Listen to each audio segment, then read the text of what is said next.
Hvad hedder du? Patrick. Hvor gammel er du? 16. Hvad for en sport går du til? Håndbold. Hvor spiller du henne?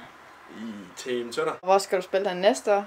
I Tyskland nede i Haskenord. Er der noget, du skal vælge fra nogle gange? Ja, nogle gange nogle byture, og hvis man skal spille kamp og sådan noget, så hjælper det ikke, man går i byen og sådan noget. Drikker du op proteinpulver? Ja, men det gør jeg. Det er efter styrketræning og håndboldtræning, og der skal nogle proteiner til, jo. Går du på nogle sportsskole? Nej, men jeg går på Tønder Sports College, som træner 3 gange om ugen, sådan individuelt træning. Hvor meget fylder sport i din hverdag?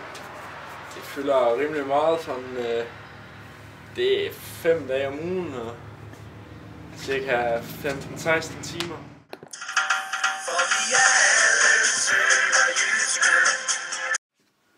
Hvad hedder du? Jeg hedder Niklas. Hvor gammel er du? Jeg er 15 år. Hvor spiller du henne? Jeg spiller i Haderslev Fodboldklub. Og hvor skal du spille hen næste år? Jeg skal spille U17 Liga i Haderslev.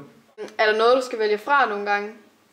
Altså fødselsdage og weekendsfester og sådan noget, det er der ikke så meget af. Spiser du anderledes? Jeg spiser proteinrigt og masser af pasta og salat. Drikker du proteinpulver? Ja, efter styrketræning ude i centret.